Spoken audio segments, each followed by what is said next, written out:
ولا حول ولا قوة إلا بالله العلي العظيم ولا حول ولا قوة إلا بالله العلي العظيم ولا حول ولا قوة إلا بالله العلي العظيم أفوض أمري إلى الله إن الله بصير بالعباد بسم الله الرحمن الرحيم إن الله وملائكته يصلون على النبي يا أيها الذين آمنوا صلوا عليه وسلموا تسليما اللهم صل وسلم وبارك عليه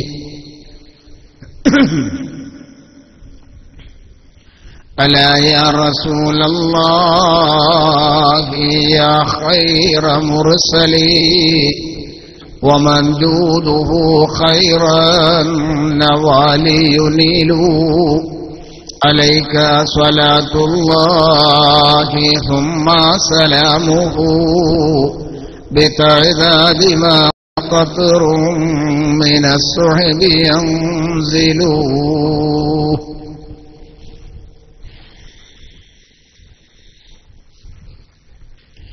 الصلاة والسلام عليك يا رسول الله الصلاة والسلام عليك يا حبيب الله الصلاة والسلام عليك يا نور الله خذ بأيدينا قلت حيلتنا فأدركنا يا رسول الله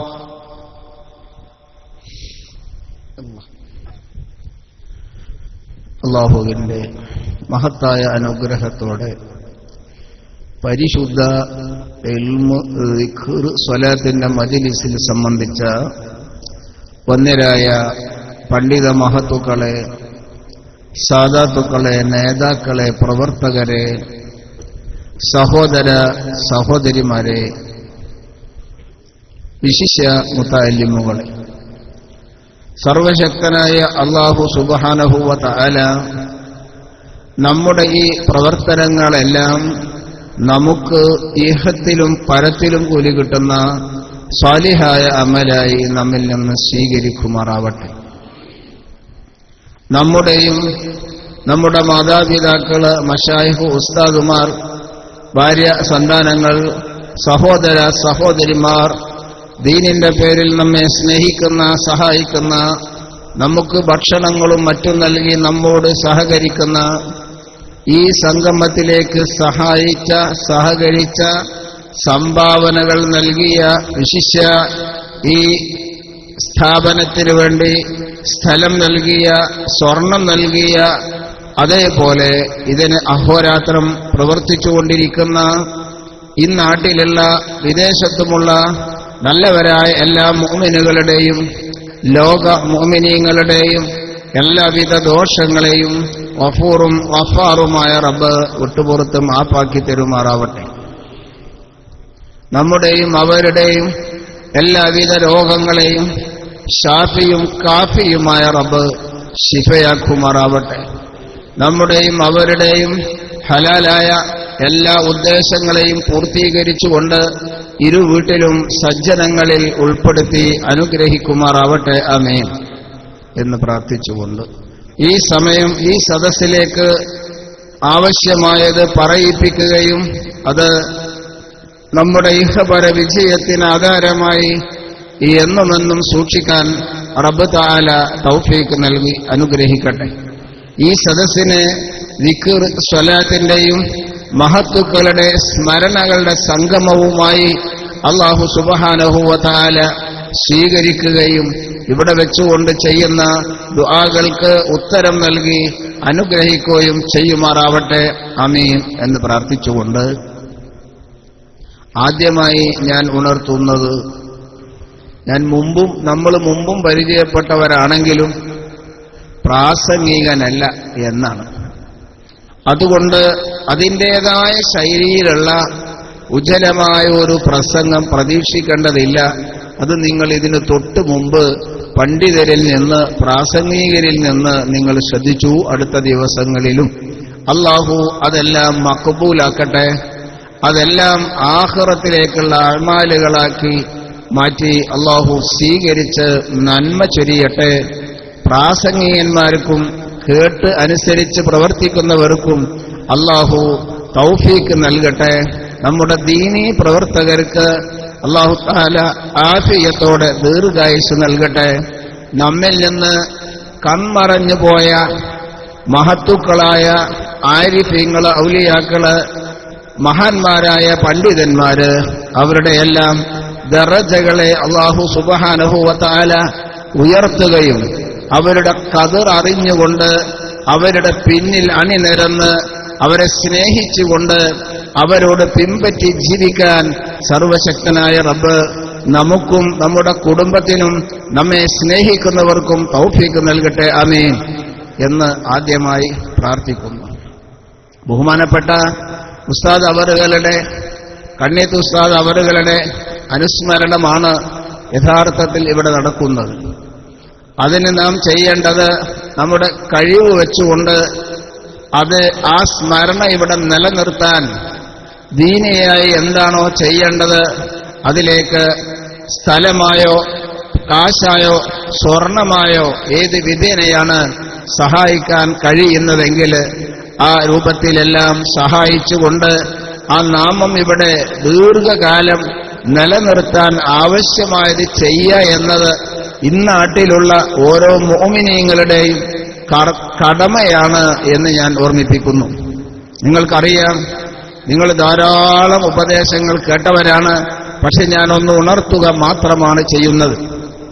നമ്മുടെ ഇതുകൊണ്ടെല്ലാം നമ്മൾ ലക്ഷ്യമാക്കുന്നത്, നമ്മളുടെ ഏറ്റവും മുഖ്യമായ ആഗ്രഹം അള്ളാഹുവിന്റെ അടിമയായി ജീവിച്ച് അള്ളാഹുവിന്റെ അടിമയായി മരിക്കണം എന്നുള്ളതാണ്. ജീവിതകാലത്തിൽ തന്നെ ജീവിക്കുന്ന കാലമത്രയും അള്ളാഹുവിന്റെ അടിമയായി ജീവിക്കുക, മരിക്കുമ്പോൾ അള്ളാഹുവിന്റെ അടിമയായി മരിക്കുക. പരലോകത്ത് അള്ളാഹുവിന്റെ അടിമകൾക്ക് എന്തെല്ലാം ആണോ അള്ളാഹു നൽകുന്നതെങ്കിൽ അതെല്ലാം സ്വീകരിച്ചുകൊണ്ട് അള്ളാഹുവിന്റെ അടിമകളുടെ കൂടെ ജീവിക്കുക. ഇതാണ് നമ്മുടെ ലക്ഷ്യമെങ്കിൽ ഈ മഹാന്മാരെ വെച്ച് പരിശോധിച്ച് അള്ളാഹുവിന്റെ അടിമകളായി ജീവിക്കാൻ ഏത് വിധേനയാണ്, എന്തെല്ലാമാണ് നമ്മൾ ചെയ്യേണ്ടത് എന്നുള്ളതിലേക്ക് ചുരുങ്ങിയ ഒരു സൂചന മാത്രമാണ് ഞാൻ ഈ സമയം നൽകുന്നത്. നമുക്കറിയാം, ധാരാളം മഹാന്മാരുടെ പേര് കേൾക്കുമ്പോൾ നമ്മൾ റളിയല്ലാഹു അൻഹു, ഖദ്ദസല്ലാഹു സിർറഹുൽ അസീസ് തുടങ്ങിയുള്ള വലിയ വലിയ പദങ്ങൾ നമ്മൾ ഉപയോഗിക്കും. അത് പരിശുദ്ധ ഖുർആനിലൂടെ അല്ലാഹു തആല നമ്മെ പഠിപ്പിച്ചതാണ്. റളിയല്ലാഹു അൻഹും വറളു അൻ. കണ്ട, ഒരാളെയോ അല്ലെങ്കിൽ ഒരു നാലാളെയോ അല്ല, ആരാണോ ആ രൂപത്തില്, ആ സ്ഥിതിയില്, ആ സ്റ്റേജില് ആരാണോ നിലനിന്ന് ജീവിച്ചു പോരുന്നത്, റളിയല്ലാഹു അൻഹും. കണ്ട, والسابقون الأولون من المهاجرين والأنصار والذين اتبعوهم بإحسان رضي الله عنهم ورضوا عنه. ഖുർആൻ നമ്മളിപ്പോ തുടങ്ങുന്നതല്ല, നമ്മളായിട്ട് പുതിയതായിട്ടുണ്ടാക്കിയതല്ല. അല്ലാഹു സുബ്ഹാനഹു വ തആല നമുക്ക് പഠിപ്പിച്ചതാണ്. മുഹാജിരീങ്ങളിൽ നിന്ന്, അൻസാറുകളിൽ നിന്ന് മുൻകടന്നവര്, അവരോട് ഇഹ്സാൻ കൊണ്ട് പിൻപറ്റിയവര്, ഇഹ്സാൻ കൊണ്ട് അവരോട് പിൻപറ്റിയവര്, റളിയല്ലാഹു അൻഹും വറളു അൻ. അള്ളാഹുവിനെ തൊട്ട് അവരും അവരെ തൊട്ട് അള്ളാഹുവും തൃപ്തിപ്പെട്ടിരിക്കുന്നു. കണ്ടോ, ഇത് അല്ലെങ്കിൽ തൃപ്തിപ്പെടട്ടെ എന്ന് നമ്മൾ പറയും. ഇത് അല്ലാഹു സുബ്ഹാനഹു വ തആല നമുക്ക് പഠിപ്പിച്ചതാണ്. സഹാബത്തിലോ പ്രവാചകന്മാരിലോ അവസാനിക്കുന്നതല്ല. വല്ലദീന തബഊഹും ബിഇഹ്സാൻ എന്ന് പറഞ്ഞതിന് സഹാബത്തിന്റെ കാലമെന്നോ തൊട്ട കാലമെന്നോ ഹിജ്റ 300 ഇല്ല. ഖിയാമത്ത് നാൾ വരെ ആരാണോ ഇഹ്സാൻ കൊണ്ട് പിൻപറ്റുന്നത് അവർക്ക് മുഴുവനും അല്ലാഹു സുബ്ഹാനഹു വ തആല അവരെ തൊട്ട് മുഴുവനും അല്ലാഹു തൃപ്തിപ്പെട്ടിരിക്കുന്നു. ഇതാണ് അല്ലാഹുവിന്റെ പ്രഖ്യാപനം. അതുകൊണ്ട് നമ്മളും ആ രൂപത്തില് അവരുടെ പിൻഗാമികളായി ജീവിച്ച് മരിക്കുമ്പോൾ അല്ലാഹുവിന്റെ അബ്ദായി, യഥാർത്ഥ അബ്ദായി മരിച്ച് അല്ലാഹുവിന്റെ സ്വർഗം വാങ്ങിക്കൊണ്ടുവേണം ഈ ലോകത്തോട് യാത്ര പറയാൻ. അതിന് നമ്മൾ ചെയ്യേണ്ടതെന്ത്? വലിയ ഒരു കോടീശ്വരനായാൽ സാധ്യമാണോ? അല്ലെങ്കിൽ വലിയ ഒരു ബിൽഡിംഗ് എടുത്ത് സുഖസുന്ദരമായി താമസിക്കുന്ന വലിയ ഒരു നേതാവായാൽ സാധ്യമാണോ? അല്ലെങ്കിൽ നമ്മളെ ജോർജ് യൂസുഫ് അലി പോലെ വലിയ വലിയ പ്ലെയിനുകൾ വാങ്ങി സുഖമായി സ്വന്തം യാത്ര ചെയ്തതുകൊണ്ട് സാധ്യമാണോ? അല്ലെങ്കിൽ നമ്മുടെ മൻമോഹൻ അല്ലെങ്കിൽ മോദി പോലെ വലിയ വലിയ നേതാക്കളായി ഓരോ രാഷ്ട്രത്തിന്റെയും തലവന്മാരായി ജീവിക്കുന്നത് കൊണ്ട് സാധ്യമാണോ? ഇവരെ ഈ രൂപത്തിലെല്ലാം അല്ലെങ്കിൽ ഐക്യരാഷ്ട്രസഭയുടെ ജനറൽ സെക്രട്ടറി ആയാൽ സാധ്യമാണോ? ഇല്ല. പിന്നെ അത് സാധ്യമാവണമെങ്കിൽ എന്തു വേണം?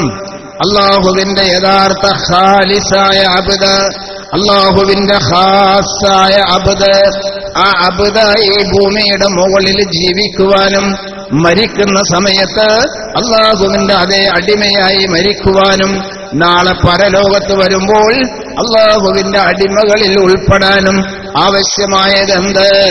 എന്താണ് അല്ലാഹു സുബ്ഹാനഹു വ തആല പറയുന്നത്? പരിശുദ്ധ ഖുർആനിലൂടെ നോക്കാം.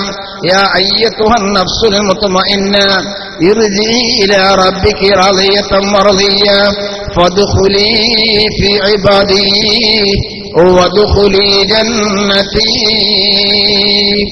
പരിശുദ്ധ ഖുർആൻ അല്ലാഹു സുബ്ഹാനഹു വ തആല പറയുന്നു, യാ അയ്യതുഹൻ നഫ്സുൽ മുത്മഇന്ന. സബബുൻ നുസൂൽ നോക്കിയാൽ അത് മാത്രം നോക്കിക്കൊണ്ട് നമ്മൾ ഇരുന്നാല് കൈരളികൾക്കോ ഹിന്ദിക്കോ ഖുർആനില്ല. 114 സൂറത്തുകൾ നോക്കിയാൽ ഓരോ സൂറത്തും മക്കിയാണ് അല്ലെങ്കിൽ മദനിയാണ്. ഇത്ര ആയത്തുകളാണെന്ന് പറയും. അതിലൊരൊറ്റ സൂറത്തിലും 114 സൂറത്തുകളിൽ നിന്ന് ഇത് ഹിന്ദിയാണ് അല്ലെങ്കിൽ കൈരളിയാണ് എന്ന് കാണാൻ സാധ്യമല്ല. അതുകൊണ്ട് മക്കായിലും മദീനയിലും ഇറങ്ങിയ ആയത്തുകള്, സൂറത്തുകള് അത് തന്നെയാണ് ലോക മനുഷ്യരുടെ ഭരണഘടന. അതുകൊണ്ട് സബബുൻ നുസൂൽ മാത്രം നോക്കി അവിടെ അടക്കി നിർത്തേണ്ടതല്ല അതിന്റെ അർത്ഥം. ഖുർആൻ പഠിപ്പിക്കുന്നു, അല്ലാഹു പറയുന്നത്, യാ അയ്യതുഹൻ നഫ്സുൽ മുത്മഇന്ന. അല്ലാഹുവിന്റെ താഅത്തിൽ അടങ്ങിയ ശരീരമേ, അല്ലാഹുവിന്റെ താഅത്തിലായി, അല്ലാഹുവിന്റെ ഇബാദത്തിലായി, അല്ലാഹ് എന്നുള്ള സ്മരണയിലായിക്കൊണ്ട് അടങ്ങിയ ശരീരമേ, ഇർജി ഇലാ റബ്ബികി റളിയതൻ മർദിയ. നിന്റെ റബ്ബിലേക്ക് അവിടെ ഉപയോഗിച്ചത് അല്ലാഹ് എന്ന പദം അല്ല, ഇർജി ഇലാ റബ്ബികി എന്നാണ് ഉപയോഗിച്ചത്. റബ്ബ് എന്ന പദം ആണ് അതിനർത്ഥമുണ്ട്. നിന്റെ റബ്ബിലേക്ക് നീ മടങ്ങുക. റളിയതൻ മർദിയ. നിന്റെ റബ്ബിനെ തൊട്ട് നീയും നന്നെ തൊട്ട് റബ്ബും തൃപ്തിപ്പെട്ട നിലയിൽ മടങ്ങും. പിന്നെ അല്ലാഹു തആല പറയുന്നതുണ്ട്, വദ്ഖുലീ ഫീ ഇബാദി വദ്ഖുലീ ജന്നതി. നീ ഇങ്ങനെ മടങ്ങുന്ന അവസ്ഥയില് ആ നഫ്സിനോട് അല്ലാഹുവിന്റെ താഅത്തിലായി അടങ്ങി അല്ലാഹുവിനെ തൊട്ട് പൊരുത്തപ്പെട്ട, അല്ലാഹുവിനെ തൊട്ട് ഇഷ്ടപ്പെട്ട, അല്ലാഹുവിൽ നിന്ന് വരുന്ന എല്ലാ കാര്യങ്ങളെ കൊണ്ടും തൃപ്തിപ്പെട്ട ആ നഫ്സിനോട് പറയുന്നത്, ഇർജി ഇലാ റബ്ബികി റളിയതൻ മർദിയ ഫദ്ഖുലീ ഫീ ഇബാദി. നീ എന്റെ അടിമകളിൽ പ്രവേശിക്കുന്ന. അവിടെയാണ് നമുക്ക് ചിന്തിക്കാനുള്ളത്. നഫ്സ് മുത്മഇന്ന എന്നതൊന്ന്, ഇലാ റബ്ബികി എന്നതൊന്ന്.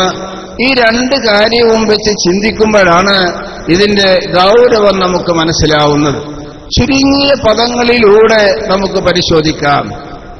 റബ്ബ് എന്ന് പറയുമ്പോൾ നഫ്സ് മുത്മഇന്ന, റബ്ബ്, ഈ രണ്ടും എടുത്തുകൊണ്ട് പരിശോധിക്കുമ്പോൾ ആരാണ് നഫ്സ് മുത്മഇന്ന? എപ്പോഴാണ് ഒരു മനുഷ്യൻ അവിടത്തേക്ക് എത്തുക? അത് മനുഷ്യന് എത്താവുന്നതാണോ, എത്തേണ്ടതാണോ? ഇതെല്ലാം ഒന്ന് ചിന്തിക്കുമ്പോൾ അല്ലാഹു സുബ്ഹാനഹു വ തആല വിവിധ ആയത്തുകളിലൂടെ നമ്മെ പഠിപ്പിക്കുന്നുണ്ട്, അല്ലാഹുവിനെ ഓർക്കണം, സ്മരിക്കണം, ദിക്റുകൾ ചെല്ലണം എന്ന്.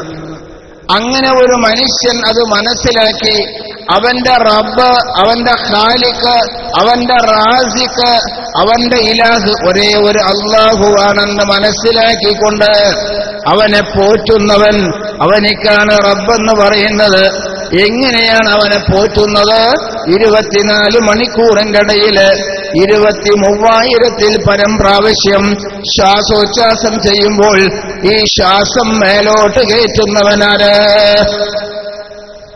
ഇവിടെയാണ് റബ്ബ് എന്നുള്ള പദം നമ്മൾ മനസ്സിലാക്കേണ്ടത്. അല്ലാഹ് എന്ന് പറയുമ്പോൾ അതിലേക്ക് കുറെ തിരിഞ്ഞ് നമ്മൾ പോണം വിശദീകരണത്തിലേക്ക്. റബ്ബ് എന്ന് പറയുമ്പോൾ ഒറ്റവാക്കിൽ നമുക്ക് മനസ്സിലാക്കാം പോറ്റുന്നവൻ എന്നുള്ള അർത്ഥം. എങ്ങനെയാണ് പോറ്റല്?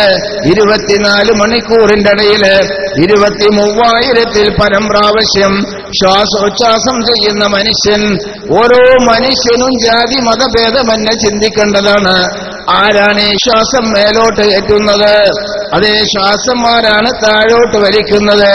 ചില ആളുകൾ ഉദ്ദേശിച്ചേക്കാം, ഞാൻ വലിയ വലിയ വില കൊടുത്ത് മുന്തിയ ഇനം മത്സ്യവും മാംസവും വാങ്ങിക്കൊണ്ട് ഞാനും എന്റെ കുടുംബവും ഭക്ഷിക്കുന്നു, അതുകൊണ്ട് നല്ല ആരോഗ്യം ഞങ്ങൾക്കുണ്ട്, ഞങ്ങളുടെ സ്വയം കഴിവാണ് ജീവിക്കുന്നത് എന്ന് മനസ്സിലാക്കുന്നെങ്കിൽ ചിന്തിക്കാൻ വേണ്ടി ഒരേ ഒരു കാര്യം, ആ 48, 35 ഒക്കെ വയസ്സുള്ള ചില ആളുകള്, നല്ല ആരോഗ്യമുള്ളവര്, നല്ല സ്വഭാവ ശുദ്ധിയുള്ള ഭാര്യമാരുള്ളവര്, അനുസരണശീലമുള്ള മക്കളുള്ളവര്, ധാരാളം വലിയ ഫാമിലി ഉള്ളതായ ആളുകള്, എല്ലാ വിധേനയും നല്ല ഫുൾ ടോപ്പ് ആരോഗ്യമുള്ള ആളുകള്, ചിലവർ കടന്നുറങ്ങി രാവിലെ നീക്കും, രാവിലെ ആ സമയത്ത് വിളിച്ചാൽ അവര് സംസാരിക്കുന്നില്ല, പിടിച്ചു കുലുക്കിയാൽ ഒന്നിച്ച് അനങ്ങിപ്പോകുന്നു. എന്തിനാണ് ഇവൻ മരിക്കുന്നത്? 38, 44, 45 ഇത്രയും വയസ്സുള്ള ആളുകള്, നല്ല ആരോഗ്യമുണ്ട്, ധാരാളം വരുമാനമുണ്ട്, ലക്ഷങ്ങൾ വരുമാനമുള്ള ആളുകളെ എന്റെ അറിവിലുണ്ട്, കോടികളുടെ ആസ്തി അവനിക്കുണ്ട്, സൗന്ദര്യമുള്ള സൽസ്വഭാവിയായ ഭാര്യയുണ്ട്, അനുസരണശീലമുള്ള മക്കളുണ്ട്, നല്ലതായ കുടുംബമുണ്ട്. എന്തിനാണ് അവന്റെ ശ്വാസം അവൻ പിടിച്ചു വെച്ചത്? എന്തിനാണ് അവന്റെ ശ്വാസം അവൻ അവസാനിപ്പിച്ചത്? അത് അവന്റെ കഴിവിൽപ്പെട്ടതല്ല, അത് അവന്റെ പ്രവർത്തനത്തിൽപ്പെട്ടതല്ല എന്നതുകൊണ്ട് തന്നെയാണ്. പിന്നെ ആരാണ് ഈ ശ്വാസം നടത്തുന്നത്? ആരാണത് മേലോട്ട് കയറ്റുന്നത്? ആരാണ് താഴോട്ട് വലിക്കുന്നത്? 24 മണിക്കൂറിന്റെ ഇടയിൽ നമ്മളത് ശ്രദ്ധിക്കാതെ പോവുകയാണ്. 23,000-ൽ പരം പ്രാവശ്യം ശ്വാസം മേലോട്ട് കയറ്റി അതേ ശ്വാസം താഴോട്ട് വലിക്കുന്നത് നമ്മുടെ ഖാലിഖ്, നമ്മുടെ റാസിഖ്, നമ്മുടെ ഇലാഹ്, നമ്മുടെ റബ്ബ് അല്ലാഹ്. അവനാണ് നമ്മുടെ ശ്വാസം മേലോട്ടും താഴോട്ടും വലിക്കുന്നത്. ഇതൊരു മനുഷ്യൻ മനസ്സിലാക്കിയാൽ അവന്റെ 24 മണിക്കൂർ സമയവും മഹാന്മാര് പറയുന്നത് പോലെ അല്ലാഹു ഹാദിരി, അല്ലാഹു നാദിരി, അല്ലാഹു ഷാഹിദി, അല്ലാഹു മഈ എന്ന് പറയുന്നത് പോലെ കൂടുതൽ വിശദീകരിക്കാൻ സമയമില്ല. ആ പറയുന്നത് പോലെ എന്റെ കൂടെ എന്റെ റബ്ബുണ്ട്. എന്റെ ശ്വാസം മേലോട്ടും താഴോട്ടും വലിക്കുന്നവൻ അതേ റബ്ബാണ്. എന്റെ കൈകാലുകൾക്ക് ശക്തി നൽകുന്നവൻ അവനാണ്. എന്റെ ഓരോ ചലനങ്ങളിലും എന്റെ കൂടെ എന്നെ പ്രവർത്തിപ്പിച്ചുകൊണ്ടിരിക്കുന്നത് എന്റെ ഖാലിഖ്, റാസിഖ്, ഇലാഹാവുന്ന റബ്ബാവ് അല്ലാഹുവാണ്. ഈ ഒരു ചിന്ത ഒരു മനുഷ്യനിൽ വന്നാൽ അവന്റെ ഏതേത് മേഖലകളുണ്ടോ, കച്ചവടക്കാരനാവട്ടെ അല്ലെങ്കിൽ മറ്റുള്ള ഏതേത് ജോലികളാവട്ടെ, ആ ജോലികളിൽ മുഴുവനും പഠനമാവട്ടെ, ഏത് ജോലിയാണെങ്കിലും അതിലെല്ലാം ആ മനുഷ്യൻ ശ്രദ്ധിച്ചുകൊണ്ടിരിക്കുന്നത് അവന്റെ ഖാലിഖും റാസിഖും ഇലാഹുമായ അല്ലാഹുവിനെയാണ്. അത് വർഷങ്ങളോളം ഓർമ്മിച്ചു വരുമ്പോൾ ആ മനുഷ്യനാകെ മാറിപ്പോയി. കാരണം അല്ലാഹ് എന്ന് പറയുന്നത് ഹഖീഖത്തിന്റെ ഇസ്മാണ്. ലാ ഇലാഹ ഇല്ലല്ലാഹ് എന്ന് പറയുന്നതിലുള്ള ലാ ഇലാഹ ഇല്ലല്ലാഹ് ഒരു ഇസ്മ, ഇല്ലല്ലാഹ് എന്നുള്ളത് ഒരു കലിമ, അല്ലാഹ് എന്നുള്ളത് ഹഖീഖത്തിന്റെ കലിമ, ഹു എന്നുള്ളത് മഅരിഫത്തിന്റെ കലിമ. ഈ ഹഖീഖത്തിന്റെ കലിമയാവുന്ന അല്ലാഹ് എന്ന ഇസ്മ അവൻ ഉരുവിട്ടുകൊണ്ടിരിക്കുമ്പോൾ 4 ഹർഫുകൾ മാത്രമാണ്. പക്ഷേ 4 ഹർഫുകള് അല്ലാഹുവിന്റെ ജലാലത്തിന്റെ ഹർഫുകളാണ്, അല്ലാഹുവിന്റെ നൂറാനിയത്തിന്റെ ഹർഫുകളാണ്. വർഷങ്ങളോളം ഒരു മനുഷ്യൻ അത് ഓർത്തുകൊണ്ടിരുന്നാൽ ആ മനുഷ്യന്റെ ഹൃദയം ഈ ഹർഫുകൾ ചെന്ന് മുട്ടിയത് കാരണം അല്ലാഹുവിന്റെ നൂറാനിയത്ത് കൊണ്ട് പ്രകാശിക്കുന്ന അതേ ഹർഫുകൾ മുട്ടിയ കാരണം ആ മനുഷ്യന്റെ ഹൃദയം പ്രകാശിച്ചു പോയി. ദോഷങ്ങളുടെ കറുപ്പ്, കല, പുക അതുകൾ മുഴുവനും നീങ്ങിക്കൊണ്ട് അല്ലാഹുവിന്റെ നൂറാനിയത്ത് കൊണ്ട് ആ മനുഷ്യന്റെ ഹൃദയം പ്രകാശിക്കുമ്പോൾ വർഷങ്ങൾ മുന്നോട്ട് നീങ്ങുമ്പോൾ ആ മനുഷ്യന്റെ ശരീരത്തിലേക്ക് ആ ഹൃദയത്തിൽ നിന്ന് പ്രവഹിക്കുന്ന രക്തത്തിൽ മുഴുവനും അല്ലാഹുവിന്റെ നൂറ്. ആ വർഷങ്ങൾ കഴിയുമ്പോൾ അവന്റെ തൊലിയിലെ, മാംസത്തിലെ, എല്ലിലെ, ഞണത്തിലെ, നഖത്തിലെ, മുടിയിലെ സർവ്വ സാധനങ്ങളിലും അല്ലാഹുവിന്റെ നൂറ്. ആകയാൽ ആ മനുഷ്യനെ നോക്കിയാൽ, കശ്ഫുള്ളൊരു മഹാൻ നോക്കിയാൽ അവൻ അല്ലാഹുവിന്റെ നൂറാനിയത്തിന്റെ ഒരു തുണ്ടുപോലെ തോന്നിപ്പോകും. ഈ അവസ്ഥയിൽ അവൻ എത്തുമ്പോഴാണ് അവന്റെ എല്ലാ ഹെവാലുകളിലും അവൻ ഓർത്തുകൊണ്ടിരിക്കുന്നത് അല്ലാഹ്. അവന്റെ ചിന്തയില് യഥാർത്ഥത്തിൽ അല്ലാഹ് എന്നുള്ളതല്ലാതെയില്ല. അപ്പൊ അവന് ജീവിക്കണ്ടേ, മറ്റ് ജോലികൾ ചെയ്യണ്ടേ.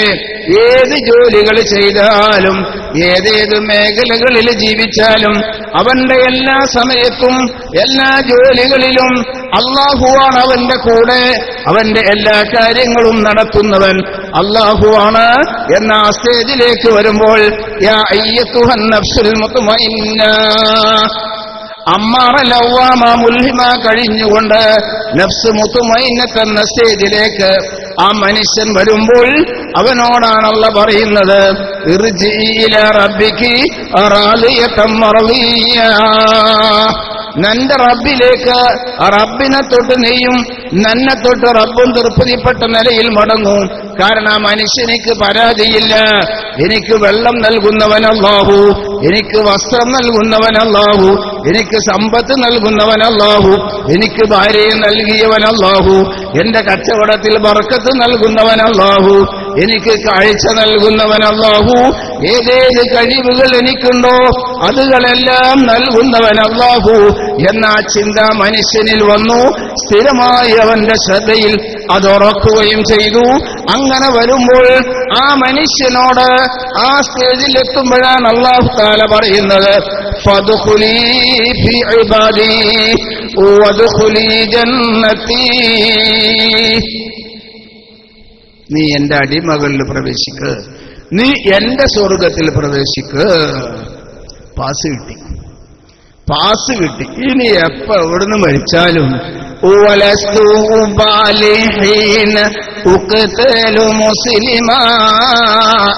സഹാബാക്കിറാം റളിയല്ലാഹു അൻഹു പറഞ്ഞതുപോലെ ഈ സ്റ്റേജിലേക്ക് മനുഷ്യനെത്തിയാൽ അവനിക്ക് എവിടെ വെച്ച് മരിക്കുന്നതിനും പ്രശ്നമില്ല.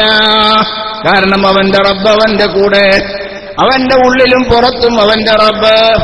ഈ അവസ്ഥയിൽ ഒരു മനുഷ്യനെത്തലാണ് യഥാർത്ഥത്തിൽ മനുഷ്യ ജീവിതത്തിന്റെ ഏറ്റവും മുന്തിയ മികച്ചതായ ലക്ഷ്യം. അല്ലാഹു തൗഫീഖ് നൽകട്ടെ. അതിനെന്തു വേണം? അഹങ്കാരം ഉപേക്ഷിക്കുക, അഹംഭാവം ഉപേക്ഷിക്കുക, ദേഷ്യം ക്ഷമിക്കുക, അടക്കുക, മറ്റുള്ളവരെ ദ്രോഹിക്കാതിരിക്കുക, ആലിമീങ്ങളെ സ്നേഹിക്കുക, സാലിഹീങ്ങളെ ആദരിക്കുക, സാദാത്യങ്ങളെ സ്നേഹിക്കുക തുടങ്ങി ഉസൂലിയായ കുറെ കാര്യങ്ങള് നമ്മൾ സ്വീകരിക്കേണ്ടതുണ്ട്. അക്കൂട്ടത്തിൽപ്പെട്ട മഹാന്മാരെ കൂട്ടത്തിൽപ്പെട്ട ആലിമീങ്ങളിൽ വളരെ ആദരവുള്ള വലിയ മഹാനായ ഒരു വ്യക്തിയാണ് നമ്മുടെ ബഹുമാനപ്പെട്ട കണ്ണീത്ത് ഉസ്താദ്. ആ സ്നേഹത്തോടുകൂടെയാണ് നമ്മൾ ഇവിടെ ഒരുമിച്ച് കൂടിയത്. ഇത് സ്വാലിഹായ അമലാണ്. അങ്ങനത്തെവരെ സ്നേഹിക്കലും അവരുടെ പിന്നിൽ നിൽക്കലും ശരിയായ അമലാണ്. അല്ലാഹു തൗഫീഖ് നൽകട്ടെ. ആമീൻ. ഇങ്ങനെ നമ്മൾ വരുമ്പോൾ നമ്മുടെ കൂടെ അല്ലാഹു ഉണ്ട്. എന്താ തെളിവ്? അങ്ങനെ സ്റ്റേജിൽ മനുഷ്യൻ എത്തുമ്പോൾ നമുക്ക് പറയാം ധാരാളം ഹദീസുകളുണ്ട്, ആയത്തുകളുണ്ട്. പക്ഷെ ബാഹ്യമായി നോക്കിയാലോ ഒക്കെ ഇങ്ങനെ പോവും. ഉള്ളിലേക്ക് ഇറങ്ങിയില്ല, ഒന്നും തിരിയാനില്ല. അത് ഭാഷാ പണ്ഡിതരായി മാറിപ്പോവും. ഫഅലാവൻ ഒരു പുരുഷൻ പ്രവർത്തിച്ചു, അതങ്ങനെ അർത്ഥം പറഞ്ഞു പോവും. ഉള്ളിലേക്ക് ഇറങ്ങിയില്ലെങ്കിൽ ഒന്നും കിട്ടാല്ല. ഉള്ളിലേക്ക് ഇറങ്ങിയാലോ അപ്പോഴാണ് നമുക്ക് കാര്യം പിടികിട്ടുന്നത്. ഇങ്ങനത്തെ ഒരു സ്റ്റേജ് ഈ മനുഷ്യനുണ്ടോ? അത് സഹാബത്തിനുള്ളതല്ലേ, അല്ലെങ്കിൽ പ്രവാചകന്മാർക്കുള്ളതല്ലേ എന്നൊക്കെ നമുക്ക് പറയാം. ഇതുപോലെ മഹാനായ യാക്കൂബ് നബി അലൈഹിസ്സലാം മനുഷ്യനിൽ നിന്ന് ഉന്നത സ്ഥാനം നേടുമ്പോൾ, മുത്തുമൈന്നത്തിൽ വിലസിക്കൊണ്ട് അല്ലാഹുവിൽ ലയിച്ചു നിൽക്കുമ്പോൾ അവന്റെ എല്ലാ പ്രവർത്തനങ്ങളിലും പ്രത്യേകതയുണ്ട്. അവന്റെ വാക്കിലുണ്ട്, നാക്കിലുണ്ട്, മൂക്കിലുണ്ട്, കയ്യിലുണ്ട്, കാലിലുണ്ട്, എല്ലാ കാര്യങ്ങളിലും പ്രത്യേകതകളുണ്ട്. അത് നമുക്ക് കാണാം. മഹാനായ യാക്കൂബ് നബി അലൈഹിസ്സലാം വളരെ നീണ്ട ചരിത്രം നമുക്ക് എല്ലാവർക്കും അറിയുന്നതാണ്. യൂസുഫ് നബി അലൈഹിസ്സലാം അവിടെ നിന്ന് അവിടത്തെ ഒരു ഷർട്ട് കൊടുത്തുകൊണ്ട് പിതാവിന്റെ കണ്ണിന് കാഴ്ച നഷ്ടപ്പെട്ടു എന്നറിഞ്ഞപ്പോൾ ഇതെന്റെ പിതാവിന്റെ മുഖത്ത് വെക്കണേ എന്ന് പറഞ്ഞുകൊണ്ട് അവിടുത്തെ ശറപ്പാക്കപ്പെട്ട ശരീരത്തിൽ അണിയുന്ന ഷർട്ട് എടുത്തുകൊണ്ട് തന്റെ സഹോദരങ്ങളെ ഏൽപ്പിച്ചുകൊണ്ട് അവരെ യാക്കൂബ് നബിയുടെ അരികിലേക്ക് പുറപ്പെടുമ്പോൾ അവിടെന്ന് പറയുന്നു, ഇന്നീല അജിദു റീഹ യൂസുഫ. ഫോൺ ഉണ്ടായിരുന്നു അവിടെ, മൊബൈൽ ഫോൺ അവിടെ ഉണ്ടായിരുന്നോ? എവിടുന്നാ കിട്ടിയത്? എവിടുന്നാണ് ഇത് കിട്ടി? യൂസുഫ് നബി അലൈഹിസ്സലാമിന്റെ ഡ്രസ്സുമായി അവിടെ നിന്ന് മിസ്റിന്ന് പുറപ്പെടുമ്പോൾ എത്രയോ കിലോമീറ്ററുകളെ കടക്കുന്ന യാക്കൂബ് നബി അലൈഹിസ്സലാം പറയുന്നു, ഇന്നീല അജിദു റീഹ യൂസുഫ, ഞാൻ എന്റെ പുത്രൻ യൂസുഫിന്റെ വാസന എത്തിക്കുന്നു. വീട്ടുകാര് പറയണ എന്താ തന്തക്ക് ഇപ്പോഴും ആ പഴയ സോക്കട, ഈ ഈസുപ്പ് നമ്മളെ നാടൻ ഭാഷയിൽ പറഞ്ഞാലേ ഇതുള്ളൂ ഈ തന്തക്ക്, വേറൊന്നും തന്തക്ക് ചിന്തല്ല. അല്ല, ഞാൻ എന്റെ റബ്ബിൽ നിന്ന് മനസ്സിലാക്കി എന്റെ മൂക്കിൽ ഞാൻ ആ വാസന എത്തുന്നു. എവിടുന്ന് ഇത് കിട്ടി? എന്തുകൊണ്ട് കിട്ടി? മഹാനവറുകൾ അള്ളാഹുവിനെ സ്നേഹിച്ചുകൊണ്ട് അള്ളാന്റെ ഇസ്മ ഓതി ഓർത്തോർത്ത് താൻ അള്ളാഹുവിൽ ലയിച്ചുപോയി. അതുകൊണ്ട് എല്ലാ പ്രവർത്തനങ്ങളിലും അള്ളാഹു അവരോട് കൂടെ ഉണ്ട്. കയ്യിലുണ്ട്, കാലിലുണ്ട്, കണ്ണിലുണ്ട്, മൂക്കിലുണ്ട്, ചെവിയിലുണ്ട്, എല്ലാ സാധനങ്ങളിലും അള്ളാഹു ഉണ്ട്. ആയിരിക്കട്ടെ, അത് പ്രവാചകന്മാർക്കല്ലുള്ളൂ അല്ലേ? അത് പ്രവാചകന്മാർക്കല്ലുള്ളൂ. ഈ ചങ്ങായി വന്നിട്ട് ഇപ്പോൾ ഇവിടെ ഈ പഴഞ്ചം പറക്കാനാണല്ലോ പറയുന്നത് അല്ലേ? പൊന്നാര ഹബീബേ, ഖിയാമത്ത് വരെ ഇത് പഴഞ്ചനല്ല, ഇത് പുതിയതാ. ഖുർആൻ ഒരു വ്യക്തിക്കോ അല്ലെങ്കിൽ ഒരു സഹാബത്തിനോ ഉള്ളതല്ല, ലോക ജനങ്ങൾക്കുള്ളതാ പരിശുദ്ധ ഖുർആൻ. അത് സ്വീകരിക്കാൻ തൗഫീക്ക് കിട്ടിയോൻ അൽഹംദുലില്ലാഹ്, വലിയ മഹാഭാഗ്യം. അല്ലാത്തവൻ ഓന്റെ വഴിക്ക് പോകാൻ പാടൊന്നുമില്ല. എങ്ങനെ ഒരു സംശയം നമുക്ക് തോന്നുന്നുണ്ടെങ്കിൽ ഇത് പ്രവാചകന്മാരുടെ സ്ഥിതിയല്ലേ, സഹാബത്തിന്റെ സ്ഥിതിയല്ലേ എന്ന് നിങ്ങൾ ചോദിക്കുന്നെങ്കിൽ ഞാൻ പറയാം. ധാരാളം ഉദാഹരണങ്ങളുണ്ട്, പക്ഷേ സമയം അനുവദനീയമല്ല. അതുകൊണ്ട് ചുരുക്കി നോക്ക്. മഹാനായിരിക്കുന്ന മുഹയ്യിദ്ദീൻ ശൈഖ് റളിയല്ലാഹു അൻഹുവിന്റെ 14ാമത്തെ പേരമകൻ 12ാമത്തെ പേരമകനാണ് കർണാടക സ്റ്റേറ്റില് അങ്കോലയിലെ അടുത്ത് ബബ്ബർവാഡ എന്ന് പറയുന്ന സ്ഥലത്ത് വിശ്രമിക്കുന്ന മഹാൻ. 12ാമത്തെ പേരമകന് അവിടെ നിന്ന് അവിടത്തെ മൂത്ത മകൻ മൂസ വലിയുള്ളയുടെ മകനാണ് ഷെയ്ഖ് സയ്യിദ് മുഹമ്മദ് ഖാസിം വലിയുള്ള. ഖവരത്തിയിൽ വിശ്രമിക്കുന്ന മഹാൻ. നമുക്ക് ഈ സ്റ്റേജിൽ എത്താൻ പറ്റോ? അത് സാധാരണക്കാർക്ക് കഴിയോ? ഇതാണ് നമ്മുടെ ചിന്ത. അത് കഴിയോ ഇല്ലേ? അങ്ങനത്തെ ഒരു സ്റ്റേജിലേക്ക് നമ്മൾ എത്തിയാൽ എന്തായിരിക്കും മനുഷ്യന്റെ സ്വഭാവം? ഇതാണ് നമ്മൾ മനസ്സിലാക്കേണ്ടത്. മഹാന്മാരായ ആലിമീങ്ങളെ അതോടൊപ്പം നമുക്കതിന്റെ പിന്നിൽ നിർത്താം. ഈ മഹാനായ തങ്ങള് ധാരാളം അത്ഭുതങ്ങൾ പറയാനുണ്ട് മഹാനവറുകളുടെ ചരിത്രത്തില്. പക്ഷെ ഇന്നും നിലനിൽക്കുന്ന ഒരു പ്രധാന കാര്യം ശ്രദ്ധയിൽപ്പെടുത്താം. മഹാനവറുകള് കവരത്തി ദ്വീപിലൂടെ അല്പം അനുയായികളോടുകൂടെ നടന്നു പോകുമ്പോൾ പെട്ടെന്ന് ചുമലിൽ എന്തോ വീണു. തിരിഞ്ഞു നോക്കുമ്പോൾ ഒരു കാഷ്ടം പോലെ തോന്നി. അതിങ്ങനെ തട്ടിക്കളയാൻ ശ്രമിച്ചപ്പോ പറഞ്ഞു, തങ്ങളെ തട്ടണ്ട തങ്ങളെ, ഷർട്ടയിക്കൾ, അത് കഴുകണം. അത് സാരല്ല. അല്ല തങ്ങളെ, അത് വലിയ വാസനയാണ് എന്ന് പറഞ്ഞപ്പോ നോക്കുമ്പോ വലിയ വാസന. കോഴിയുടെ കാഷ്ടം പോലെയല്ല, കാക്കയുടെ കാഷ്ടം. നിങ്ങൾ നോക്കിയിട്ടുണ്ടോ എന്ന് എനിക്ക് അറിഞ്ഞുകൂടാ, വലിയ വാസനയാണ്. അപ്പൊ ചോദിച്ചു, ആരാണിത് ചെയ്തത്? കവരത്തി ദ്വീപില്, ലക്ഷദ്വീപിൽപ്പെട്ട പ്രധാന ഒരു ദ്വീപാണ് കവരത്തി. ആ കവരത്തി ദ്വീപിൽ ചോദിച്ചു, ഇതാര് ചെയ്തു എന്ന് ചോദിക്കുമ്പോൾ അവിടെന്ന് പറയുന്നു, തങ്ങളെ, അക്കാണെന്ന കാക്കയാണത് ചെയ്തത്. ഇത് പറയുമ്പോൾ ശ്രദ്ധിക്കണേ, നമ്മെപ്പോലെ ഭക്ഷണം കഴിക്കുന്ന വിവാഹം ചെയ്ത സന്താനങ്ങളുള്ള ഭാര്യമല്ല.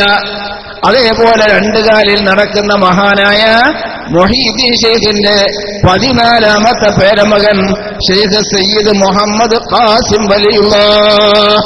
എന്റെ കൂട്ടിൽ വേണ്ട എന്നല്ല, എന്റെ നാട്ടിൽ വേണ്ട എന്നല്ല, നേരെ മറിച്ച് അവിടുന്ന് പറയുന്നത്, അവനാണത് ചെയ്തതെങ്കിൽ കാക്ക എന്റെ നാട്ടിൽ വേണ്ട. ഒരൊറ്റ പറച്ചില, കാക്ക എന്റെ നാട്ടിൽ വേണ്ട. എന്താ പോയാൽ അല്ലേറ്റ്? ഇന്നത്തെ യുഗം ചിന്തിക്കാതെ അതെന്ന് പറയുമ്പോഴത്തേനും ഇല്ലാതെ ആവാനെന്താ അയാൾ അല്ലേറ്റ്, അയാള് എന്നൊക്കെ പിന്നെ പറയാ. ശരിക്ക് ഭാഷ ഓരോന്നല്ലേ, ആയിക്കോട്ടെ, വിരോധമല്ല. എന്നിട്ടോ 2 ദിവസം കഴിഞ്ഞപ്പോഴത്തേന് ഓലിങ്ങനെ തുടങ്ങി, ആടൽ തുടങ്ങി. ഇക്കിറല്ല കാക്കകള് സാറുവ കാക്കി വിക്കിറ് ചൊല്ലി ചത്തുപോയി. വർഷങ്ങൾ കഴിഞ്ഞു. എന്നിട്ട് ചിലർക്കൊരു തോന്നൽ ഇതിങ്ങനെ പ്രചരിച്ചു വന്നപ്പോ വേറെ അത്ഭുതമുണ്ട്, ഞാൻ അതിലേക്ക് പോകുന്നില്ല. പിന്നെന്താണ്, ഒരാളാണ് പറയുമ്പോഴത്തേന് ഒരു നാട്ടില് കാക്കല്ലാതെ അതെങ്ങോട്ട് പോരടോ എന്ന് പറഞ്ഞ് ഇവിടുന്ന് കാക്കയെ പിടിച്ച് കോഴിക്കോട് നിന്ന് കപ്പൽ കയറി വളരെ പ്രയാസപ്പെട്ട് കവരത്തി ദ്വീപിൽ കൊണ്ടുപോയി വിട്ടു. 2 ദിവസം കഴിഞ്ഞപ്പോ ഓലും തുടങ്ങി. ഇല്ലല്ല, വിക്രിയല്ല, തൂങ്ങ. നമ്മളെ കോഴിക്കുട്ടികൾക്കുണ്ടല്ലോ ഒരു ചെല്ലല്, ശബ്ദമൊന്നും ഉണ്ടാവില്ല, വിക്രിയല്ല എന്ന് ഞാൻ പറയാ. ആ മോഡൽ കാണിക്കാ, ചത്തുപോയി. പല പ്രാവശ്യം ചെയ്തെങ്കിലും ഒരൊറ്റ കാക്കയെ ഇന്നലെ വരെ ദ്വീപിൽ നിർത്താൻ ആർക്കും കഴിഞ്ഞിട്ടില്ല. എന്താ ഇന്നലെ വരെ അറിയണ്? ദ്വീപിൽ നിന്ന് ഇന്നലെ വന്ന ആളെ ഇന്ന് ഞാൻ കണ്ടിട്ടുണ്ട്. ഞാൻ തമാശക്ക് ചോദിച്ചു, അല്ല ദ്വീപേ, നമ്മളെ കുഞ്ഞാക്കളൊന്നും പോടല്ലോ എന്ന്. കാക്കകള് ഇല്ല ഉസ്താദേ, ഇല്ല, കാക്കയില്ല. എന്തേ? ഒരേ ഒരു നാവ്, അതാണ് അല്ലാഹുവിന്റെ അടിമ. ഫദ്ഖുലി ഫീ ഇബാദി വദ്ഖുലി ജന്നതി. നീ എന്റെ അടിമകളിൽ പ്രവേശിക്ക്, നീ എന്റെ സ്വർഗത്തിൽ പ്രവേശിക്ക്. വെറും ഖുറാഫാത്ത് അല്ല പറയണത്, ഉള്ളത് തന്നെയാ പറയണത്.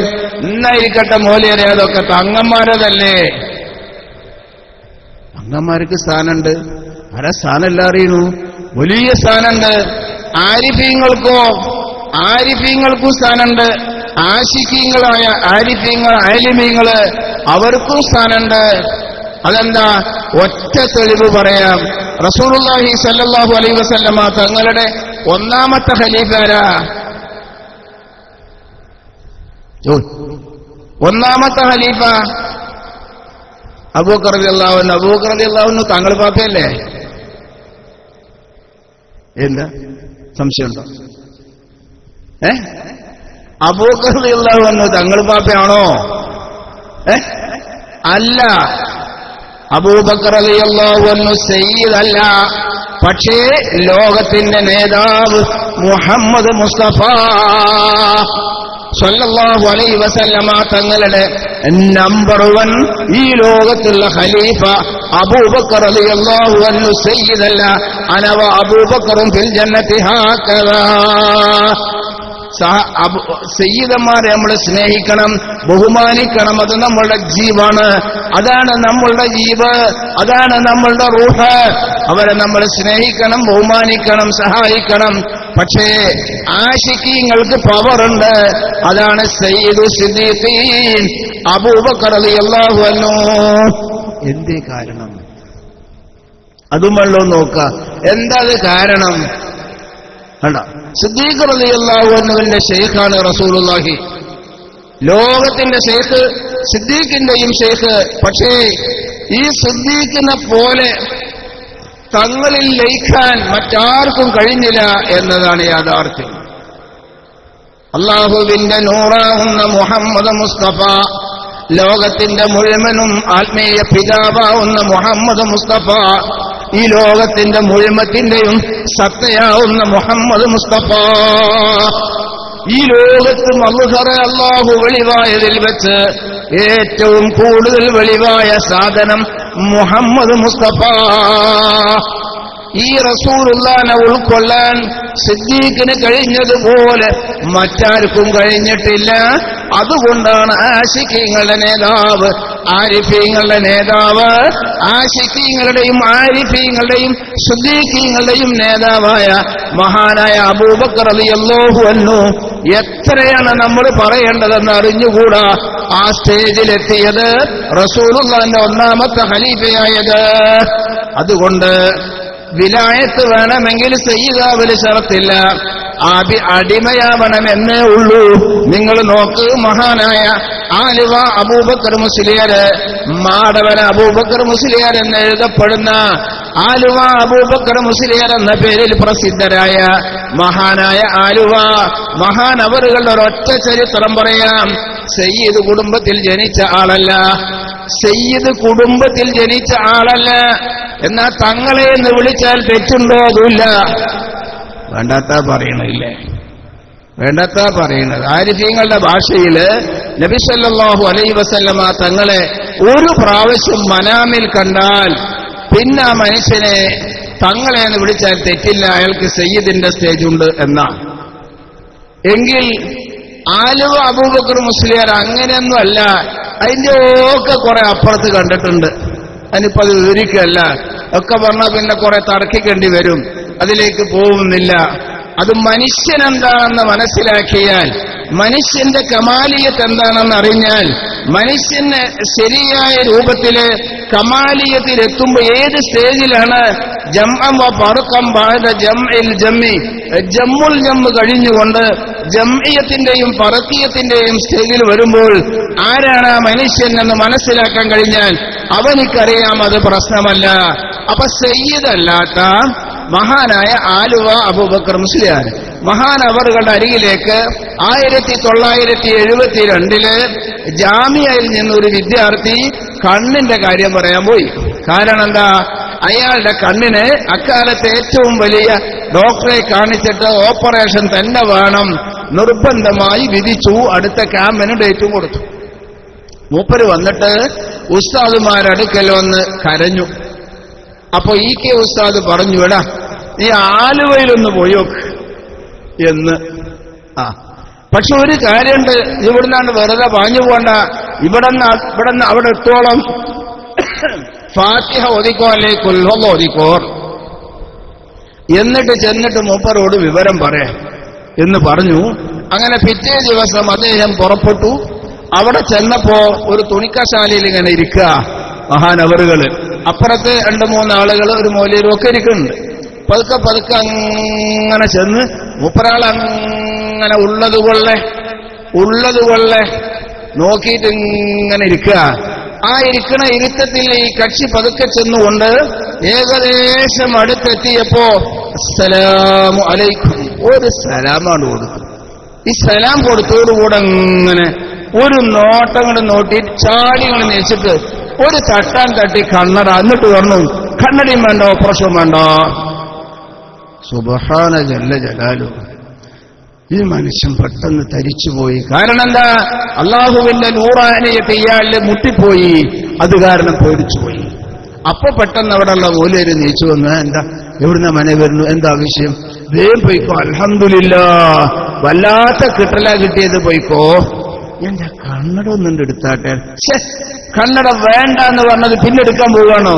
ഒരു കുഴപ്പമില്ല, നിങ്ങളെ കണ്ണിന് പോയിക്കോ. പിന്നെ അവിടുന്ന് ഇങ്ങോട്ട് തിരിഞ്ഞു പോന്നു നോക്കുമ്പോ സാധാരണയിൽ ഒരല്പസമയം പോലും കണ്ണട വെക്കാതെ ഇരുന്നാൽ വേദനിക്കുന്ന കണ്ണ്, നീരൊലിക്കുന്ന കണ്ണ്, ചൊറിയുന്ന കണ്ണ്, അക്കണ്ണിന് യാതൊരു കേടുമില്ല. ജാമ്യയിലെത്തുന്നത് വരെയും കണ്ണട വെച്ചില്ല. അപ്പൊ തങ്ങന്മാരെല്ലാം തോൽക്കും. അവിടെ എത്താല്ലേ? ഇനി എത്ര എണ്ണം വേണം നിങ്ങൾക്ക്? എത്ര എണ്ണം വേണം? വീരൗലിയ പാപ്പാന്റെ ചരിത്രത്തിലേക്ക് നോക്ക്.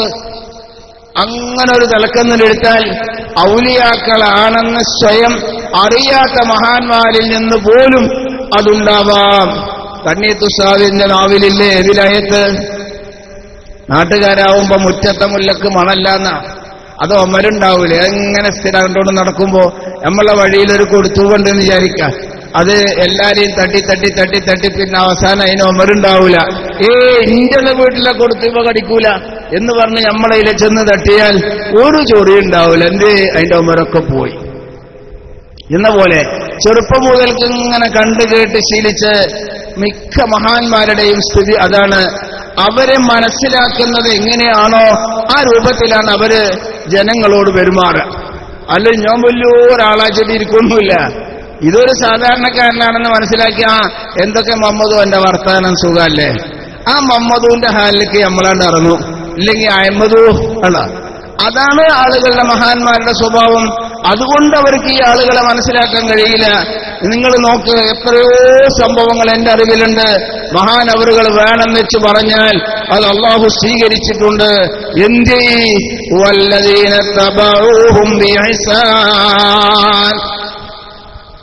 എന്നെ ഒന്നല്ല, അതെന്നെ സംഭവം. നിങ്ങൾക്കറിയാം മഹാനവറുകളുടെ ജീവിതം വളരെ ശരീഅത്തിൽ വളരെ കണിശമാണ്, യാതൊരു സംശയവുമില്ല. ധാരാളം പറയാനുണ്ട്, പക്ഷെ ഞാൻ അതിലേക്ക് പോകുന്നില്ല. നിങ്ങളോട് ഞാൻ അത് അങ്ങോട്ട് പറഞ്ഞുതരാന്നുള്ളത് തോക്കിത്തുള്ളിലേക്ക് വെടിവെക്കുന്ന പോലെയാവും. എനിക്കറിയാം നിങ്ങൾ എത്രയോ അനുഭവസ്ഥരാണ്. അതെന്തുകൊണ്ട് കിട്ടി? വല്ലദീന തബഊഹും ബിഇഹ്സാൻ. മൽ ഇഹ്സാനു യാ റസൂലല്ലാഹ് അൻ തഅബുദല്ലാഹ കഅന്നക തറാ വഇൻ ലം തകുൻ തറാ ഫഇന്നഹു യറാക്. അല്ലാഹുവിനെ കാണുന്നത് പോലെ ഇബാദത്തെടുക്ക. ആദ്യം തന്നെ പറഞ്ഞത് അതാ. അൻ തഅബുദല്ലാഹ കഅന്നക തറാ വഇൻ ലം തകുൻ തറാ ഫഇന്നഹു യറാക്. അതിന് കഴിയില്ലേ? തന്നെ ഇങ്ങോട്ട് കാണുന്നുണ്ട് എന്ന നിലയിലെങ്കിലും ഇബാദത്തെടുക്ക. അതെന്നെ ഇഹ്സാൻ. അതാ നേരത്തെ നമ്മൾ പറഞ്ഞത്. റബ്ബന്റെ കൂടെ ഉണ്ട്.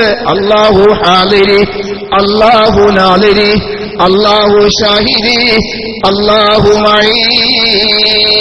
ആ ഹാല് നമ്മളിൽ വരിക. അപ്പൊ ഒരു ഹറാമ് ചെയ്യാൻ നമുക്ക് പേടി കഴിയില്ല. അല്ലാഹ് എന്റെ ഉടമ എന്റെ കൂടെ ഉണ്ട്. എന്റെ മീൻപാപ്പിയല്ല, എന്റെ ഉസ്താദുമാരല്ല, എന്റെ ഉടമ എന്റെ കൂടെ ഉണ്ട്. ഞാൻ ആ ഉടമയുടെ അടിമയാണ്. അതുപോലെ അന്യന്റെ മുതലെടുക്കാൻ ചെല്ലുമ്പോ അല്ലോ ഞാൻ എങ്ങനെ എന്റെ ഉടമ അറിയാതെ എടുക്കും? എന്റെ ഉടമ കാണാതെ എടുക്കാൻ സാധ്യമല്ലല്ലോ. അല്ലോ ഒരു പുൽത്തരി പോലും ഒന്നും ചെയ്യാൻ ഒരു മനുഷ്യ മനസ്സ് അനുവദിക്കുകയില്ല. അതെന്നെ ഇത്തിബാഴ്, അതെന്നെ അവരോടുള്ള ഇത്തിബാഴ്. യാതൊരു സംശയമല്ല. സഹാബത്തിനോട് ആരാണോ പിൻപറ്റുന്നത് ഇതേ രൂപത്തില് അവർക്ക് അള്ളാഹുവിന്റെ തൃപ്തി ഉണ്ടാവും. അവർ അള്ളാഹുവിനെ തൊട്ടും തൃപ്തിപ്പെട്ടവരായിരിക്കും. അള്ളാഹു സുബ്ഹാനഹു വ തആല മഹാന്മാരായ ആരിഫീങ്ങൾ, ആശിഖീങ്ങൾ, ഔലിയാക്കള്, സഹാബത്ത്, താബീങ്ങൾ, മശായിഖന്മാർ അവരുടെ എല്ലാം ഹക്ക് ജാഹ് ബർക്കത്ത് കൊണ്ട് നമ്മുടെ മഹാന്മാരായ മശായിഖന്മാർ, ഉസ്താദുമാരുടെ ദറജകളെ അല്ലാഹു തആല ഉയർത്തുകയും നമ്മെ അവരുടെ പിൻഗാമികളായി അവരോട് പിൻപറ്റുന്നവരായി നമ്മെ അംഗീകരിക്കുകയും സ്വീകരിക്കുകയും ചെയ്യുമാറാവട്ടെ. ആമീൻ എന്ന് പ്രാർത്ഥിച്ചുകൊണ്ട് ഞാൻ സംസാരം നിർത്തുകയാണ്. നമുക്കൊരൽപ്പം ദിക്ർ ചൊല്ലി മഹാനവറുകളുടെ പേരിൽ ഹദിയ ചെയ്ത് നമുക്ക് ദുആ ചെയ്യാം. അല്ലാഹു സ്വീകരിക്കുമാറാവട്ടെ. ആമീൻ. അതോടൊപ്പം ഞാൻ ആവശ്യപ്പെടുന്നു, നിങ്ങൾ സഹായിക്കണം, ഈ സ്ഥാപനത്തെ സഹായിക്കണം. മഹാനവറുകളുടെ നാമധേയത്തിന് ഇനിയും ഇവിടെ എന്ത് സ്ഥാപനം ഉയർന്നു വരുന്നുവോ അതിലെല്ലാം പങ്കാളിയാവണം. എന്തിനു വേണ്ടി? വല്ലദീന തബഊഹും ബിഇഹ്സാൻ. അവരെല്ലാം സഹാബത്തിനോട്, താബീങ്ങളോട്, താബീങ്ങളോട് പിൻപറ്റിയെങ്കിൽ നമുക്കും അവരുടെ പിന്നിൽ അവരോട് പിൻപറ്റിക്കൊണ്ട് ആ സഹാബത്തിനോട്, താബീങ്ങളോട് പിൻപറ്റിക്കൊണ്ട് നമുക്ക് ജീവിക്കണം. ഇതൊന്നും ഒന്നല്ല, ഒരു മരം കാവല്ല.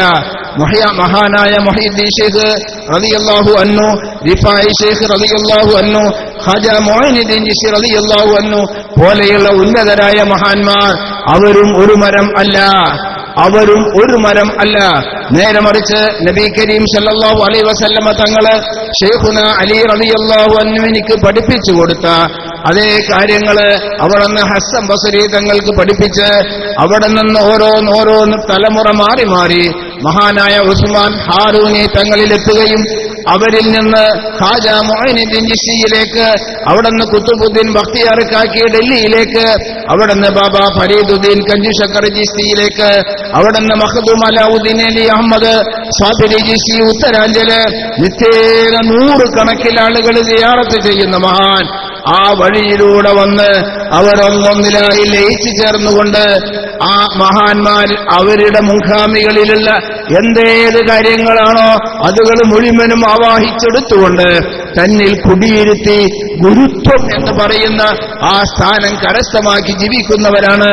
അതേപോലെ തന്നെ മഹാനായ അഷ്റഫുൽ ഖൽഖ് സല്ലല്ലാഹു അലൈഹി വസല്ലമ തങ്ങളിൽ നിന്ന് ശൈഖുന അലി തങ്ങളിലേക്ക്, അവിടുന്ന് ഹുസൈൻ തങ്ങളിലേക്ക്, അവിടുന്ന് സൈനുൽ ആബിദ് തങ്ങളിലേക്ക്, അവിടുന്ന് മുഹമ്മദ് ബാഖിർ റളിയല്ലാഹു അൻഹുവിലൂടെ വന്ന് മഹാനായ മുഹയ്യിദ്ദീൻ ശൈഖിലേക്ക്, റിഫായി ശൈഖിലേക്ക്, അവിടെ നിന്ന് പോന്ന് അബ്ദുൽ ഖായിരി സൂറവർദി, അവിടെ നിന്ന് പോന്ന് ഫത്ഹുല്ലാഹിൽ ഖാദിരിൽ ബഗ്ദാദി, സാഖിനി അങ്കോല, അതുപോലെ അബ്ദുറഹ്മാൻ ഒമ്മാനിൽ പൊന്നാനി, അതേപോലെ നൂറുദ്ദീൻ ശൈഖ് പോലെ മുഹമ്മദ് ബാഖിർ തുടങ്ങി അതേ രൂപത്തിൽ വന്ന് ഈ മഹാന്മാരിലേക്ക് എത്തപ്പെട്ടതാണ്. അള്ളാഹുവിന്റെ ദീന് അവരൊന്നൊന്നിൽ ലയിച്ചുകൊണ്ടാണ്, അള്ളാഹിന്റെ റസൂൽ ലയിച്ചുകൊണ്ടാണ് ഈ ലോകം ഇവിടെ നിലനിന്നു പോരുന്നത്, അള്ളാഹുവിന്റെ ദീൻ ഇവിടെ നിലനിർത്തി പോരുന്നത്. അതുകൊണ്ട് തന്നെ സാദാത്യങ്ങളെ സ്നേഹിക്കൂ, ആലിമീങ്ങളെ ആദരിക്കൂ, വിശിഷ്യ ആലിമീങ്ങളിൽ നിന്ന് ആരിഫീങ്ങളാവുന്ന ഉസ്താദുമാരെ പോലെയുള്ള മഹാന്മാരെ ആദരിക്കുകയും അവരുടെ ഖദർ മനസ്സിലാക്കുകയും അവരുടെ നാമം, അവരുടെ പ്രവർത്തനങ്ങള്, അവരുടെ വിശ്വാസ ആചാര കാര്യങ്ങള് ഇവിടെ നിലനിർത്താൻ ആവശ്യമായത് ചെയ്യുകയും ചെയ്യണേ എന്ന വിനീതമായ അപേക്ഷയോടെ അള്ളാഹു നമുക്ക് തൗഫീഖ് നൽകട്ടെ, ആമീൻ എന്ന് പ്രാർത്ഥിച്ചുകൊണ്ട് ഒരൽപ്പം ദിക്റും സ്വലാത്തും ചൊല്ലി മഹാനവറുകൾക്ക് ഹദിയ ചെയ്ത് നമുക്ക് ദുആ ചെയ്യാം. അള്ളാഹു സഹായിക്കുമാറാവട്ടെ. കൂട്ടത്തില് സഹായിക്കാൻ നിങ്ങൾ മറക്കരുത്. ഇനിയും ഇവിടെ ഉയർന്നു വരുന്ന ഒരു സ്ഥാപനത്തിനിക്ക് ലക്ഷക്കണക്കിൽ ഉറുപ്പികയുടെ ആവശ്യമുണ്ട്. അള്ളാഹുവിന്റെ മുതലാണ് നമ്മുടെ കയ്യിലുള്ളത്. നാളെ നമ്മൾ ജീവിച്ചിരിക്കും എന്നതിന് ഒരു തെളിവും നമുക്കില്ല. നമ്മൾ വന്ന രേഖ നമ്മുടെ അടുക്കലുണ്ട്, എല്ലാവരുടെ അടുത്തുണ്ട്. റേഷൻ കാർഡിലുണ്ട്, ആധാറിലുണ്ട്, തിരിച്ചറിയൽ കാർഡിലുണ്ട്. ഇതൊക്കെ നോക്കിയാൽ വന്ന ഡേറ്റ് ഉണ്ട്, പോണ ഡേറ്റോ ആരുടെടുത്തേലുണ്ട്? നിങ്ങളുടെ അടുത്തുണ്ട് ഇവിടെ? ഒന്ന് പറയും ഹബീബുമാരെ, ഉണ്ടോ പോണ ഡേറ്റ്? ഒരു ചെറിയ വെള്ള പേപ്പറിലെങ്കിലും നിങ്ങൾക്ക് അടിച്ച് ജിബിരിയിലോ ആരെങ്കിലും കൊണ്ടുവന്നിട്ടുണ്ടോ? ഞങ്ങളുടെ ആ ഭാഗത്തൊന്നും ആർക്കും കിട്ടിയിട്ടില്ല. അതുകൊണ്ട് ഞങ്ങൾ ആ ഭാഗത്തുള്ളവരൊക്കെ കരുതുന്നെന്താ? ഇല്ല, മരണല്ലാന്ന്. അല്ല, ഈ ഭാഗത്ത് അങ്ങനെ കരുതുണ്ടോ? ഉണ്ടോ? ഇല്ല. ഇവിടെ ചോദിച്ചാലും ഇല്ല എന്നാ പറയണത്. എന്താ കാരണം? നമ്മക്കൊന്നും അതിന് ഗ്യാരണ്ടിക്ക് കാലാവധി തന്നിട്ടില്ല. നമ്മൾ ഉണ്ടാക്കുന്ന സാധനങ്ങൾക്ക് 6 മാസം, 1 വർഷം, 5 വർഷം, 10 വർഷം. പഠിത്തം തോറും സാധനത്തെ കുറിച്ച് അന്വേഷിച്ച പറഞ്ഞു, അള്ളാ അത് 25 വർഷം വരെ ഗ്യാരണ്ടിയാ. ഓ അല്ലാ, ഈ ഗ്യാരണ്ടി കൊടുക്കുന്ന മനുഷ്യന് ഇരിക്കാലിക്കോ അതെത്ര ഗ്യാരണ്ടി? ഒരു കമ്പനി പറഞ്ഞാൽ അതിന്റെ മെയിൻ ഒരാളല്ലേ? ആ തലയിൽ നിന്ന് ഇറങ്ങിയ ആ പ്രവർത്തനങ്ങള് അതിനിക്ക് 5 വർഷം ഗ്യാരണ്ടി ഉണ്ട് നോക്ക്. നമ്മൾ ചുരുക്കി ഒരു ഉദാഹരണത്തിന്, ഇതുണ്ടാക്കിയോനോ എത്ര വർഷം ഗ്യാരണ്ടി പറയാൻ സാധിക്കോ? ഞാൻ പറഞ്ഞുതരാം എത്ര വർഷമാണ് എന്ന്. നിങ്ങൾക്കൊരു അഭിപ്രായം പറയാൻ പറ്റുമോ? എത്ര വർഷമാണ് പറ്റുമോ? ഇല്ലെന്നാ ഞാൻ പറഞ്ഞുതരാം. നമ്മൾ ഈ കീഴ്പ്പെട്ട് വിട്ട ശ്വാസം ഉണ്ടല്ലോ, അത് മേപ്പെട്ട് കയറാൻ എത്ര സമയമുണ്ട്? അത്രയും നീണ്ട കാലാവധിയാണ് നമ്മളുടെ ഗ്യാരണ്ടിയുടെ കാലാവധി. ഒരു ദിവസത്തില് 23,000-ൽ പരം പ്രാവശ്യം ശ്വാസോച്ഛ്വാസം ചെയ്യുന്നതിന് അതിൽ നിന്നൊരു ശ്വാസം താഴോട്ട് വിട്ട് അതിങ്ങോട്ട് മേലോട്ട് വലിക്കാൻ എത്ര സമയം വേണം? അതാണ് മനുഷ്യന്റെ കാലാവധി. ഗ്യാരണ്ടി കാലാവധിയാ. പിന്നെ എന്തിനാ നമ്മളിത് പാത്തേക്കണു? പൊന്നാര അഭീമമാരെ, എന്തിനാ പാത്തേക്കണത്? അന്തസ്സോടെ ചെന്ന് പടച്ച റബ്ബേ, നിന്റെ ദീനിന് ഞാൻ ചെയ്തിട്ടുണ്ട്, നിന്റെ ദീനിന്റെ കാവക്കാർക്ക് വേണ്ടി ഞാൻ ചെയ്തിട്ടുണ്ട്, നിന്റെ സഹാബത്തിനെ, അഷ്റഫുൽ ഖൽഖിന്റെ സഹാബത്തിനെ സ്നേഹിച്ചുകൊണ്ട് അവരോട് പിൻപറ്റുന്നവരെ ഞാൻ സ്നേഹിച്ചിട്ടുണ്ട്, നിന്റെ ദീനിന് ഞാൻ സഹായിച്ചിട്ടുണ്ടെന്ന് അന്തസ്സോടെ പറഞ്ഞൂടെ?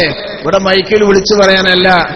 മനോരമയിൽ നാളെ നേരം വെളുത്താൽ ഇത്ര ആള് ഇത്ര ഏക്കറ, ഇത്ര ആൾ ഇത്ര ലക്ഷം, അത് വരാനല്ല. നേരെ മറിച്ച് വമാ ഉമിറു ഇല്ലാ ലിയഅബ്ദുല്ലാഹ മുഖ്ലിസീന ലഹുദ്ദീൻ. നമ്മൾ മനസ്സാ പറയാ, റബ്ബേ ഞാൻ ഇന്ന വിഷമങ്ങളിലാണ്, ഈ വിഷമൊക്കെ തന്നത് ഉമ്മൻചാണ്ടി അല്ല, മോദി അല്ല, പിന്നെ നീ തന്നെയാണ് തന്നത്. എന്റെ ഖാലിക്കാര്, എന്റെ റാസിക്കാര്, അതാരാണോ നീയാണ് റബ്ബേ, നീ തന്നെയാണ് ഈ വിഷമങ്ങൾ എനിക്ക് നൽകിയത്. അതുകൊണ്ട് നിന്റെ ദീനിനെ നീ തന്ന സമ്പത്തിൽ നിന്ന് ഇന്ന രൂപത്തിൽ ഞാൻ സഹായിക്കുന്നു, എന്നെ നീ രക്ഷിക്കണേ അല്ലാ. എന്താ അല്ലാഹ് നമ്മളോട് വല്ല മുൻവൈരാഗ്യമുണ്ടോ? നമ്മൾ ചോദിച്ചാൽ കിട്ടൂലെന്ന് പറയാൻ? നമ്മൾ ചോദിക്കും പോലെ ചോദിക്കാൻ എന്താ കിട്ടാത്തതേ? എന്താ? നേരം വെളുത്ത് വൈകുന്നേരമായി കടക്കാൻ നേരത്ത് മൊത്തം ഒന്നിങ്ങനെ ഓർത്തു വെക്കാൻ, ഞാൻ ഇപ്പൊ നേരം വെളുത്ത് എത്ര പൊള്ളു പറഞ്ഞിട്ടുണ്ടാവും? സുബ്ഹാനല്ലാഹ്, കമ്പ്യൂട്ടറിൽ കൊള്ളൂലേ അല്ലേ? നമ്മളെ കാൽക്കുലേറ്ററിലേ കൊള്ളൂല. പിന്നെ എത്ര ഗീബത്ത് പറഞ്ഞു? ഒരു പൊടുത്തല്ല. എന്നിട്ടാണ് പിന്നെ നേരെ ചെന്നിട്ട് അല്ലാഹ് പടച്ചോനെ ജിന്നെ കാക്കണേ, നടക്കൂല. അതാ ഉത്തരം കിട്ടാത്തത്. അതാണ് ഉത്തരം കിട്ടാത്തത്. നമ്മൾ 10, 500, 1000, 2000, ലക്ഷം കൊടുക്കാഞ്ഞിട്ടല്ല. പക്ഷെ എന്ത്, നമ്മളെ മനസ്സവിടേക്ക് എത്തിയിട്ടില്ല. അപ്പൊ ആദ്യം നമ്മൾ വേണ്ടത്, തെറ്റ് ചെയ്യാത്ത ഒരു മനുഷ്യനുമില്ല, ദോഷം ചെയ്യാത്തവരല്ല, മാസൂമിങ്ങളൊന്നും അല്ല എല്ലാവരും. പിന്നെ ഏത് തെറ്റ് നമ്മളിൽ വന്നാലും പേപ്പറിൽ കൊടുക്കൊന്നും വേണ്ട, അപ്പ തന്നെ നീ കൈ വെച്ചിട്ടില്ലെങ്കിലും വെച്ചതുപോലെ പടച്ചോനെ പറ്റിപ്പോയി റബ്ബേ, നീ തന്ന കഴിവുകൊണ്ട് ഞാൻ നിനക്ക് വിരുദ്ധം ചെയ്തു, നീ തന്ന കഴിവുകൊണ്ട് ഞാൻ നിനക്ക് വിരുദ്ധം ചെയ്തു, എനിക്ക് മാപ്പ് ചെയ്യണേ അല്ലാ, മാപ്പ് ചെയ്യണേ അല്ലാ. മഹ്ശറിൽ ഈ കോടികളുടെ മുന്നിൽ വന്ന് ഈ പാപിയായ എന്നെ ഒരു കുറ്റക്കാരനാക്കി വെളിവാക്കല്ലേ അല്ലാ, എന്റെ ദോഷം പൊറുക്കണേ അല്ലാ എന്ന് കടക്കപ്പായിൽ ഇരുന്നു കൊണ്ട് കണ്ണിൽ നിന്ന് കണ്ണുനീർ ഒലിപ്പിച്ച് പറഞ്ഞാൽ നമ്മുടെ ഖാലിക്കും റാസിക്കും റബ്ബുമായ അല്ലാ പൊറുക്കും. എന്നിട്ട് പിന്നെ നമ്മൾ പറയാം, പടച്ചോനെ വളരെ പ്രയാസത്തിലാണ്, എന്നോട് പറയേണ്ടതില്ല, എന്റെ എല്ലാ പ്രയാസങ്ങളും നീയാണ് തന്നതല്ല, എന്റെ ഈ രോഗം തന്നത് നീയാണ്, എനിക്ക് കടം നൽകിയത് നീയാണ്, എന്റെ കച്ചവടത്തിലെ ബർക്കത്ത് മാറ്റിവെച്ചത് നീയാണ്, എല്ലാ കുറ്റവും അല്ലാഹ് ഇട്ടുകൊടുക്കുക. അല്ലാതെ ഉമ്മൻചാണ്ടിയുടെ വിരലിലിട്ടിട്ട് എന്ത് കിട്ടാനാ? ഒന്നും കിട്ടാനില്ല. സർവ്വ കുറ്റം ആർക്ക് കൊടുക്കുക? അല്ലാഹ്ക്ക് കൊടുക്കുക. എന്നിട്ട് പടച്ചോനെ ഈ അല്ലാതെ നിന്നെ രക്ഷിക്കാനില്ല റബ്ബേ, നീ എന്നെ രക്ഷിക്കണേ അല്ലാ, എന്റെ കുടുംബത്തെ രക്ഷിക്കണേ അല്ലാ, എന്റെ കൂട്ടുകുടുംബങ്ങളെ രക്ഷിക്കണേ അല്ലാ, എന്റെ നാട്ടിലുള്ള മോമിനീങ്ങളെ രക്ഷിക്കണേ അല്ലാ. ആണുങ്ങളെ പോലെ ചോദിക്കുക, അപ്പൊ അല്ലാഹു തആല ഉത്തരം ചെയ്യും. അല്ലാഹു തൗഫീഖ് ചെയ്യട്ടെ. അല്ലാഹുവിന്റെ അടിമകളായി ജീവിക്കാൻ അല്ലാഹു തൗഫീഖ് ചെയ്യട്ടെ. ഈ നാട്ടിലുള്ള മുഅ്മിനീങ്ങൾക്ക് അല്ലാഹു പ്രത്യേകിച്ച് തൗഫീഖ് ചെയ്യട്ടെ. വിശിഷ്യ ഇതിന്റെ പ്രവർത്തകരായ യുവാക്കൾക്ക് അല്ലാഹു സുബ്ഹാനഹു വ തആല ആഫിയത്ത് നൽകട്ടെ, സിഹത്ത് നൽകട്ടെ, സലാമത്ത് നൽകട്ടെ, അവർക്ക് മതഭൗതിക ജ്ഞാനം നൽകട്ടെ, സാലിഹ്യങ്ങളായ ഭാര്യമാരെ നൽകട്ടെ, സാലിഹ്യങ്ങളായ സന്താനങ്ങളെ നൽകട്ടെ. മരണം വരെ ഇസ്ലാമിനു വേണ്ടി പ്രവർത്തിക്കാൻ ആരുടെയും മുന്നിൽ ധൈര്യമായി നിന്ന് ദീൻ കാര്യം പറയാൻ അല്ലാഹു അവർക്ക് തൗഫീഖ് നൽകട്ടെ. ഏതേത് വിധേന എന്ത് ബിലീസുകൾ അവർക്കുണ്ടോ എല്ലാവിധ ശത്രുക്കളെയും അല്ലാഹു ഖവിയും മതീനുമായ അല്ലാഹു സുബ്ഹാനഹു വ തആല പരാജയപ്പെടുത്തി അവരെ സഹായിക്കട്ടെ. ആമീൻ. അപ്പൊ അതുകൊണ്ട് എല്ലാ ആളുകളും സ്ഥാപനത്തെ സഹായിക്കുക. കഴിയുന്നത് പോലെ ഇനിയും അടുത്ത ദിവസങ്ങളിലുണ്ട്, 2 ദിവസവും കൂടെ പരിപാടി ഉണ്ട് എന്നാണ് അറിയാൻ കഴിഞ്ഞത്. ചെയ്തവർക്കും ചെയ്യുന്നവർക്കും അല്ലാഹു തആല തൗഫീഖ് നൽകട്ടെ.